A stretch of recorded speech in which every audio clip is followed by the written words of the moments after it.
ইনশাআল্লাহ 11 দলীয় জোট আগামী নির্বাচনে ক্ষমতায় গিয়ে নির্যাতন এবং জুলুমের বিচার বাংলার মাটিতে করবে ইনশাআল্লাহ। মুসলিমদের পক্ষে আল্লাহ আছে, এই মুসলিমদের পক্ষে আমরা থাকবো ইনশাআল্লাহ। গত 17 বছরে বাংলাদেশে কয়েকটি গণহত্যা সংগঠিত হয়েছিল। 28 অক্টোবরে একটি গণহত্যা সংগঠিত হয়েছিল, শাপলাতে একটি গণহত্যা সংগঠিত হয়েছিল, 24-এ একটি গণহত্যা সংগঠিত হয়েছিল, পিলখানায় একটি গণহত্যা সংগঠিত হয়েছিল। আর অসংখ্য মা বোনের কোলের কত সন্তান যে নিবৃতে চলে গিয়েছিল, সে মুকাদ্দাস ওয়ালি থেকে শুরু করে সেই নোমানি বাই থেকে শুরু করে বাংলার প্রত্যন্ত অঞ্চলে কত রাজপথ যে রঞ্জিত হয়েছিল রক্তে, সেগুলো বাংলার আকাশ বাতাস এখনো সাক্ষী আছে।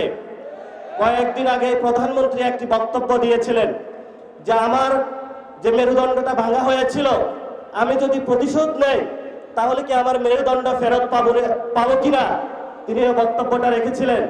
আমি সবিনিময়ে মাননীয় প্রধানমন্ত্রীর কাছে জানাতে চাই, এই যে এখানে এতগুলো মানুষ উপস্থিত হয়েছে, যাদেরকে অন্ধকার প্রকোষ্ঠে রাখা হয়েছিল, যাদের বাপকে হলো থানায়, জেলায়, পুরো বাংলাদেশের বিভিন্ন কারাগারে ঘুরানো হয়েছিল, এই মানুষগুলো প্রতিশোধ চায় না, কিন্তু আমরা বিচারে বিশ্বাসী, আমরা বাংলাদেশে বিচার চাই।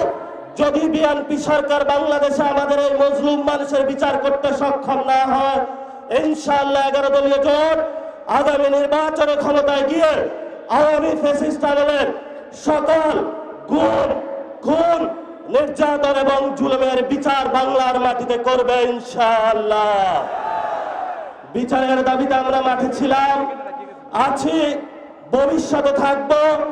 বিচার নিয়ে আমরা কোনো 1 সেকেন্ডও কোনো কম্প্রোমাইজ করব না।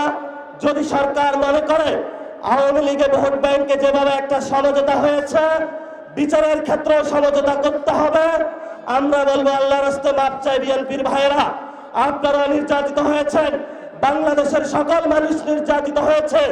নির্যাতিত যারা মজলুম আছে, মুসলিমদের পক্ষে আল্লাহ আছে, এই মুসলিমদের পক্ষে আমরা থাকবো ইনশাআল্লাহ।